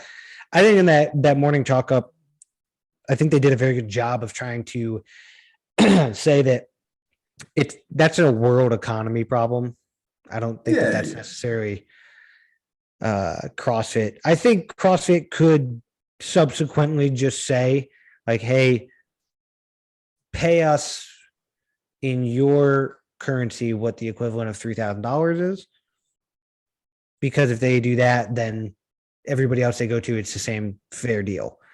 If your currency is up and it's close to the US dollar, cool, you're paying a little bit less.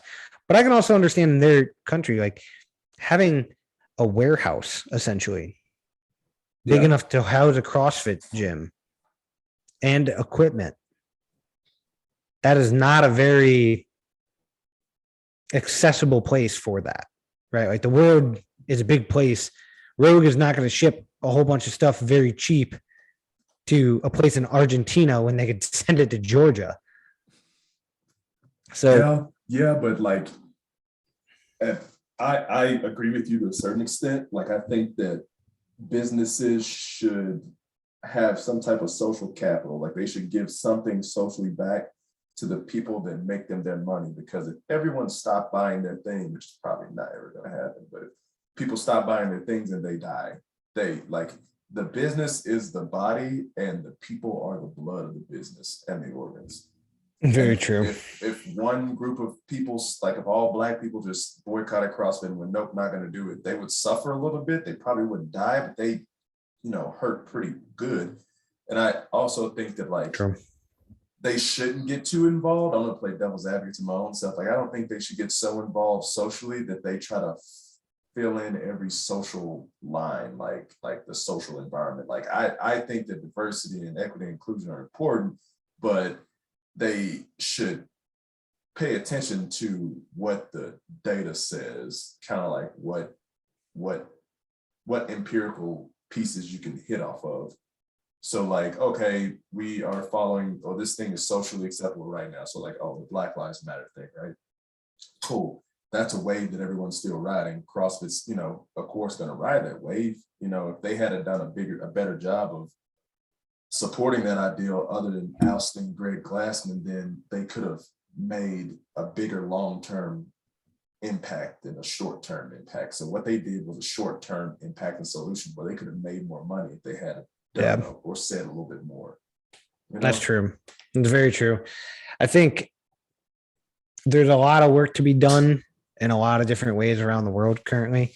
And we're currently seeing like a very instrumental way that the world's economic cycle goes. And to be honest, man, in the next 5 years, like shit is not going to look the same. I don't think I mean, what would be really great? Have CrossFit start accepting Bitcoin or Ethereum or technically you could. But that's what I'm saying. That's what I'm saying. In Argentina, like in that situation or anywhere else in the world, I don't think the US dollar is going to be the world reserve currency in 5 years. No, because well, basically what Saudi Arabia did today was have talks with China and say that, hey, you know, we'll be willing to buy Chinese oil and petroleum and goods with Saudi Arabian currency, which has not been done ever. And it's not a good idea. The problem is I don't think it'll go all the way through because I don't think China wants to buckle down the world's economy like that because I think everything will collapse. Because the Taliban is now governing Afghanistan, and they're going to build a railroad, a straight line railroad through the mountains, supposedly connecting China to Kazakhstan. Now, that's not terrible. I get it. Like China having that kind of reach, that's not terrible. But the Taliban just took $3 trillion in US currency. It would be very against their future to bet against that currency. Well, if they spend it fast enough, they won't have to bet against it. That's true. But then who are they going to spend it? Who are they going to give it to? They're going to give it to some loan contracting company that says, okay, we'll build you a railroad for dollars and we won't say anything about it. They're not that country or that contractor is not going to build that when they know what would then happen to the US dollar. Because then they're going to. Oh, you underestimate the no fucking way. Because then all that government contractor or whomever is just going to sit there and look. Why would I accept a deal for a boatload of cash from you when 2 years from now that boatload of cash is going to be worth 30 cents on the dollar? It's all about like the long game and how fast you spend it. And but contractors aren't playing the long game. Countries are. Steve, if I gave you $8 million right now, I'll give you $80 million right now to go shoot someone in the head, what would you do? First of all, I want to know who it is. Exactly. So there's a chance that you would do it, wouldn't it? Well, every man has his price. That's a dumb. Exactly. Every man has his price. Every company has its price. That's true. So I guess I could see like all of this happening. Not to get off the initial topic, but no, you were talking about virtue signaling. Like that's the Taliban saying they're going to build this railroad, or Saudi Arabia saying they're going to have talks with China to pay for things. That's not virtue signaling. That's just. It's not virtue signaling. Is the Taliban saying we're going to be a more inclusive government and then still throwing gay people off rooftops? It's signaling. It's signaling, yes, not virtue signaling. But it's signaling. So virtue signaling is saying, hey, we're doing the right thing, so therefore we're moralistic or we're morally less reprehensible. Part, but I just meant signaling. Like, they're fucking flashing their titties to everybody, being like, "Ooh, look at us, real quick. We're going to do something in the world." I just think that in the next 5 to 10 years, probably closer to, actually, that's hard to tell. Probably closer to 10 than it is to 5. That possibly we go completely to digital currency. There's no dollars and coins ever. I think that's all gone. Because then think about it. You don't need, like, the United States government printed 80% of the current bills in circulation in the last, I think they said 2 years. Yeah, that's a lot. Inflation. Imagine if you don't have to print any more money. If it's all digital currency, essentially what you would just do is like diluting shares in a stock market. You're just creating more. Yeah, you're creating inflation, which creates a downward value of your currency. But now if you do that digitally, all digital, it's not backed by gold. The U.S. Treasury has nothing to do with it other than to say, hey, there's now more money accessible. You know, the problem with that is you have to get every country in the world to be on the same fucking page. No, you don't. Currency. Yeah, you do. I don't think so. Not after what we're seeing recently. Because if enough countries get together, just like the Eastern Bloc of the Soviet Union, they make their own currency. And as long as they can create enough resources to back that currency, they're fine. They can say, we're not taking Bitcoin. Well, exactly. But that's what I'm saying. So currently right now with Russia having all the sanctions that it has, Russia sanctioned Joe Biden, Hillary Clinton, I think Obama, and maybe I might be getting his wrong, but they sanctioned the United States and multiple specific state level officials and are trying to seize some of their assets from overseas and whatnot. And you're seeing how multiple countries are now war is not war anymore. What war is turning into is I'm not going to fight you so that I'm right and you're wrong, or so that I get what you have. Now I'm going to say, hey, everybody in this little area, all your land is mine because I say so. And by the way, all your shit costs this much. If you don't want to pay me, I need you to tell that person over there to go fuck off. Well, yeah. Like right now, as of today, 1/100th of one ruble equals 1/100th of a US cent. That's bad. That's real bad. Exactly. So now they're going to go over to China. They're going to try to make deals with them, Saudi Arabia, fucking Afghanistan, the works. And it's going to all of a sudden, the world is no longer to be split by like the oceans. Yeah. It's going to be from fucking, let's say the Ukraine borderline as it goes out to like fucking Italy and all that shit down around like Southern Europe. And it's going to be that to the left to include us and fucking South America. And then to the right. And it's just going to be Russia, China, and all those fucking Middle Eastern countries right there in the middle. And India will probably join up over there because they're like, well, fuck it, man. Like, what's going to be the big deal?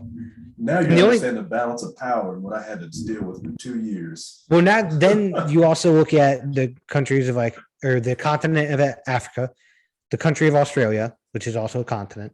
And then you have Japan and South Korea, who are all by them fucking selves. Where do they end up in this? So I think probably closer to 10 than in 5. I think the US dollar will be a virtual or digital currency. There will be no more money in circulation. Who spends cash right now? Who walks in the store and spends cash? I think I put cash down the last time I was at a restaurant, and that was it. And that was just for a tip. Just a tip. Yeah. And it just so happened that I had $20 and I spent over $100. Yeah, that's the thing. We're printing money so fast that we can't, not that so fast we can't spend it. It's printing so much of it that it's becoming irrelevant. The more you have the thing, the less valuable it is. Yeah, so now we're all basically just agreeing the way cavemen and fucking everybody else to human history, other than gold. Because gold at one point was the most valuable thing because everybody said gold was. Because everybody liked the look of it. They liked because everyone agreed. See, everyone agreed on this thing. Yeah, so now if everybody just agrees that Xbox controllers are the most valuable thing in the world, cool, we're all going to start trading in Xbox controllers. Remember the thing I said earlier with everyone agreeing on a currency and its value? That's so like gold is the base standard of all currency in the world, point blank period right now. Like it's the which is dumb. Which is crazy because you're using this material to base the value of something. Like this shirt is worth 0.23 ounces of gold, but in all honesty, it costs $15. Like that's $15 is now the price of 2 But then, in all honesty, that $15 is the cost of like 5 minutes of some immigrant fucking time. Day. Yeah, like that $15 is worth how much of my day? Worth a fourth of my day, essentially. So whatever. So 2 hours of my day. It's worth 2 hours of my day. This shirt is essentially. That's probably worth my entire day with the Army. Well, not even 2 days. Let me do the math again. So $15. $15? Oh, it's worth 45 minutes of my day. 45 minutes. You know, I did just some quick math the other day, and even as an E5 promotable with 6 years in, going on 7, my base salary is still just above the poverty line. Yeah, that's where the Army wants to keep you. The Army wants you to the Army and the government wants you to have children. They want you to buy things. They want you to own things. They want you to rent things. Fucking pay me more. No, because how do they keep you there? Keeping you in a pay me more. I'll stay in if you pay me more. That costs them more though. What did I tell you about people and organizations? Yeah, but would you rather pay me or would you rather pay 3 shitty privates and you know you're going to lose in 4 years? Bro, think about this. What is the only thing they're doing is changing containers. What is every institution's goal? Spend the least amount of money. Exactly. Make the most. Spend the least amount of money with the least amount of paying me $50,000 a year, and then on top of that, giving me some BAH and BAS is better to me personally than paying, especially the way war will be after this. Your happiness means nothing to an institution because it's made up of a bunch of please fucking you don't have to tell me anything else after the Army came out with people first and then didn't fucking do a goddamn thing with it, right? But what I'm saying is after this war is fought, right? if it ever ends. We are going to downsize the United States military. I guarantee it. Because they're going to be like, oh, everything comes down to nuclear deterrent when you face somebody who also has nukes. Yeah, it comes down to economic power. That's it. Because Exactly. one's gonna fire a So nuke. why the fuck do I need 10 privates to do what I can get one E5 to do? Exactly. You can get And I can pay that E5 a little bit more, right? Like closer to 50K. And I don't have to pay Joe Schmo and the other fucking crew. They're barely $29,000 to $30,000 each. So But give me $12,000 more, and you save $90,000 by not paying them. So in reality, you're making up like what, 68,000? that's not the way an institution thinks, man. Think about No, it. of course not. But the Army doesn't think. But look at it, yeah, because it's made of people who don't agree on shit. But think about it this way. Okay, they're gonna downsize the Army, right? Or the military in general. Let's go with the Army because it's smaller. They're gonna downsize the Army. Cool beans. How are they gonna do it? They're gonna do OSBs, they're gonna do QMPs, all those boards and everything. And then they're gonna start going, okay, these are your re-enlistment requirements. You need a GT score of this to get these jobs. If you don't have the GT score to get these jobs, then you cannot do it. And then you have to get out unless you do a GT improvement class. Cool, right? So the standards get a lot fucking harder and the pay will not go up. All they're going to do is counter for inflation. That's it. Yeah, but then once everybody starts getting out and they have a problem, they're going to start paying people more. They're going to pay people bonuses to get in, smart people. If the Army was smart, if the military was smart, they go, hey, all right, cool. We got. No, if they were smart, they'd pay us more and not give us bonuses. Because then we all know. No, because a smart person joining the Army for a bonus knows that bonus will be taxed, so they're not getting the full value of it. They won't do that. They'll give bonuses, but they'll give it to initial enlistees. Exactly, non-smart people.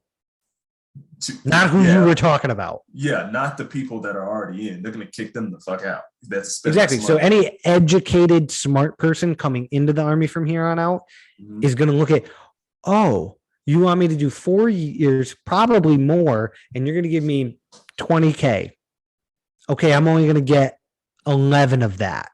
And then you're going to pay me $32,000 a year to do whatever the fuck you guys say and shut my mouth. How good am I with authority now? Not good. Not good at all. How good am I with $33,000 in my pocket? Not great still.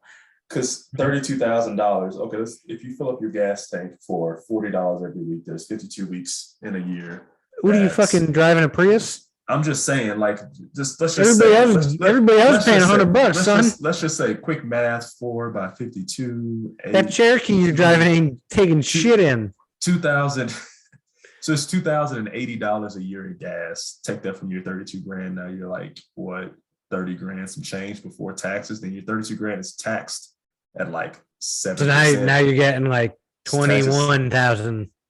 Now it's taxed at 7%. Now you're down $2 grand more. That's $26,000, and you have to pay rent every month, and that includes your BAH.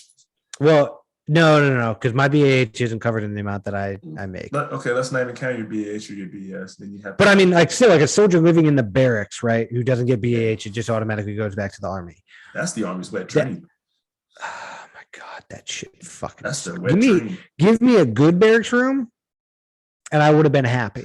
I'll stay forever. I'll stay forever. But it wasn't so much like, oh, like I want to meet somebody, I want to get married, so I get out of the barracks. It's like, no, but while you are living in the barracks, it's like, no wonder why these windows won't open very far. I would 100% Epstein myself. Yep, just just Jesse Smollett in the future.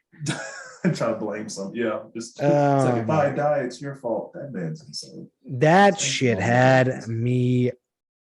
I was laughing my ass off. They were. Did you hear that interview or not? It wasn't an interview, but me on that podcast. The whole time that podcast was originally going to be named the Jesse Smollett or Smollett fucking verdict, and they were just going to go live during like the thing. But as soon as they started going like to the evidence of whether it was an aggravated felony or not, they're like, no, fuck that. It's going to be like 3-4 hours, blah blah blah. But at the end, when he was just like the next episode they did. He was like, oh, I'm not suicidal, blah, blah, blah. And one of the guys in there was just like, does he really think he's special enough to get Epstein? Yeah, like and somebody goes, what connection does this guy have to Hillary Clinton? Somebody start fact checking this right now. Zero. And then it was like his second day in, he was in the fucking psych ward. Yeah. And his family's like, oh, he's not psychotic. And it's like, well, I mean, you normally don't get put in. It's like a kid throwing a tantrum to get something. You don't give in to it. You just let it burn itself out. Well, the other thing was weird because the fact that he did say like, hey, I'm not suicidal, he had to have done something to try to get them to put him in the psych ward. Yeah. Because he didn't go straight there. He either took his own feces and threw it against the walls, or he just like wouldn't eat. Or he said verbatim, I'm going to kill myself. Like, that's a dainty man. I don't think he's picking up his own shit. I mean, that's got to be his, I'm going to say this right now, and I mean it from the bottom of my heart. That's got to be his wet dream, man. He's in a prison full of dudes. Well, I mean, he's definitely out of money at this point. The other thing, no one's going to hire him. No, that same podcast, so they were talking about it yesterday, and they were like, so Jesse Smollett's got to, he's going to have a lot of fun in prison, no? Yeah. And one of the guys was like, no, hang on. Because in jail, you rape a dude for dominance purposes, right? Yeah. But if you for pleasure. if you rape a gay dude in jail, does that not just make you gay? So is it not actually a protection scheme for him? Even if you he could enjoy it at that point. But even if you rape a dude for dominance, it still makes you gay or at least bisexual. No. Nope. Mm-mm. Yeah, makes you bisexual, dog. No, because by human psychology, the fact that you're doing it for the dominance purpose, you forget the pleasure side of it. Your mind just gets pleasure off the fact that you are the dominant. It has nothing to do. But that has nothing to do with. But there are gay guys that are gay and they say they're gay and they just have sex with men for dominance. They go, oh, it's just nice fucking a dude. But I don't think that that's in what's going on in prison. I thought it was an interesting take that he was kind of like.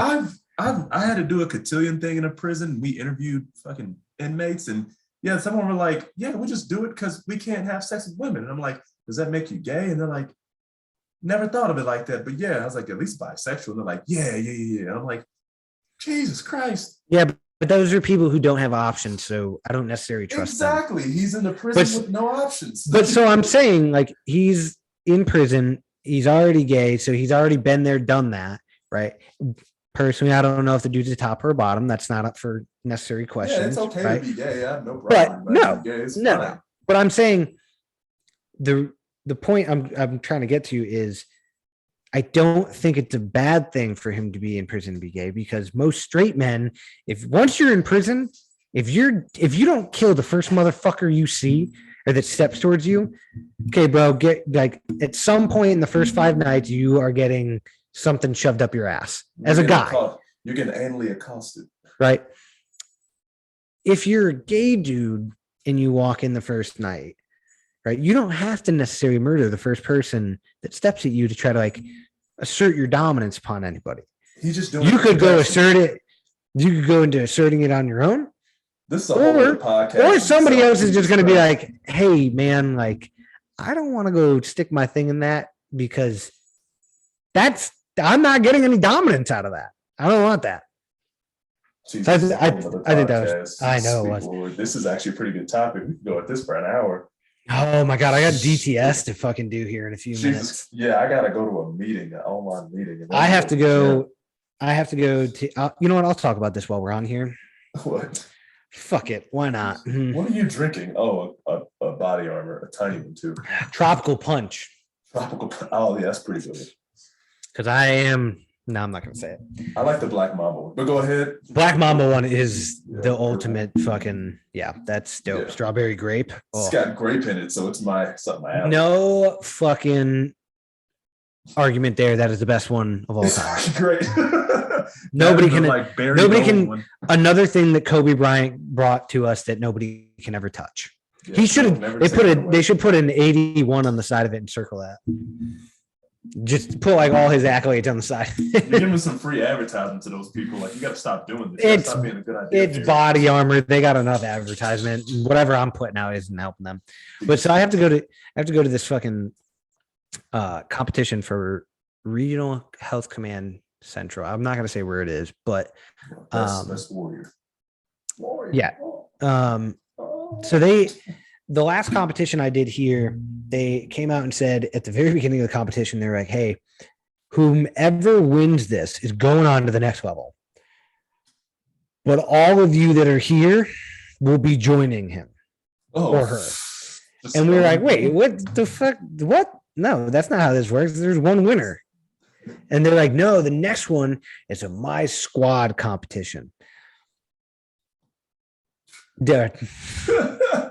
For those of you not watching, Ken just reenacted getting capped in the head. The old Abraham Lincoln. The old Linkler. He was a drama actor. Jesus. He was. He loved the theater. He loved the theater. So much so that the accent. You got to say it with the fairy accent. Nah, I don't do that. But so fucking, they were telling us recently, they're like, hey, by the way, they changed the name back to the best leader competition or some shit, but it's gonna be done in squads. And so they're fielding together. Currently my unit only has 3 people from the MOI that I've seen, right? And it's me, there's a specialist, and then a captain. There's supposed to be 6 people in a squad, and I did one of these in Carson. This story isn't that eventful, but the background to all of this is the idea that we are still putting these competitions together. And I just want to take a second to like let everybody fucking know that people who design competitions and don't put as much effort into the design as they do like what they ask from competitors. Yeah. Fuck you, man. Yeah, it's like going to a bad competition. Just because I just have this podcast and I can bitch about it and I just want to get it vocalized. I absolutely fucking hate this. And I'm not going to say who is the one making a whole bunch of these decisions. But a certain rank that I'm pretty sure you could figure out, Ken. And it's like certain people are going to the location for 2 weeks. Certain people who are competing in this competition are showing up for fucking 5 days. There are certain people who can and cannot leave the competition areas. We're being bussed everywhere, which is nice for the most part. But there's a lot of like over the top shit that doesn't make any sense. And so you can already tell by the op board that by like Tuesday, I'm going to want to like drown myself. Right. But then at the end of all of this, I want to pull a Jesse. Yeah. Jesus. I want to have 2 very, very large black men come beat the shit out of me on the side of the fucking street. Jesus Christ. And then get me a Subway sandwich when they're done. Subway, eat fresh. Right. So I had to take that moment there. That's not a very good story, and it makes Army kind of sound dumb, but that's a good way to wrap this up, though. Yeah, we're brought to you by Gooder. I'm not going to give them a huge shout out today because we still don't have a promo code. So until that happens, and Hero Barbell. I was going to shout them out next, which those some good dudes. Them some good dudes. All right, go follow the boys at herobarbell.co. That's their website. At Hero Barbell Co. Yep, just CO on Instagram. They have terrific barbells. Use the code shit. Yeah, it's black and white. 10. Black and white. Yeah, black 10. and black ampersand symbol white. Let me check it again. God, we are terrible at this. Yeah, I'm not good with my finger. Yeah, apparently you're not. You just have a baby coming. That's what good old Rusty Patterson said. Yeah, that shit was funny as fuck. It is real funny. Not good with your finger. It's black spelled out, ampersand symbol, the word white 10 to save you some shipping. Basically, it covers the shipping. Yeah, covering shipping on a barbell is huge, especially now with gas prices going through the roof. So just Yeah, go ahead, shipping. head over there. I promise whatever episode we do next, hopefully we'll have all of this information stuck out. I actually have a couple of buddies that I've mentioned in the podcast too that they're pretty interested in just hearing about our stuff and then possibly even being on. But I would say for everybody who's Quit still touching your microphone. It's all rattly. is it? I have to cut that sound out the more you touch it. Sorry. Touching your pee-pee. I would say for those people who are still listening at fucking like almost 2 hours in, It is 2 hours. there are more good episodes to come. Ken and I have put together a laundry list of guests that are coming on to include some folks at Mayhem. That's CrossFit Mayhem for those people who are not CrossFitters that listen to this, probably very few. We have some members from there. We have some Army folks that are coming on. We're going to talk a little bit of mental health. We're going to talk a little bit of actually both of those topics, the one from Mayhem and another person, are both talking mental health. Mental health for Mayhem is a little bit different, I think, in that way. It's more mental fitness. It's kind of like the preventative portion of it. Yes. Also have an NFL quarterback coming on. Hopefully, I'd probably say later this month, if not next month. And then the Crooked Butterfly. Yeah. I don't know how many people know that. Tosh, yeah, him. He should be a guest sometime soon. And James Townsend. James Townsend will be a good one. So we got a lot of people in the shoot. We just got to wait for parachutes to start coming in so that we can load these dudes up out there and just release them to you guys. So just keep following us.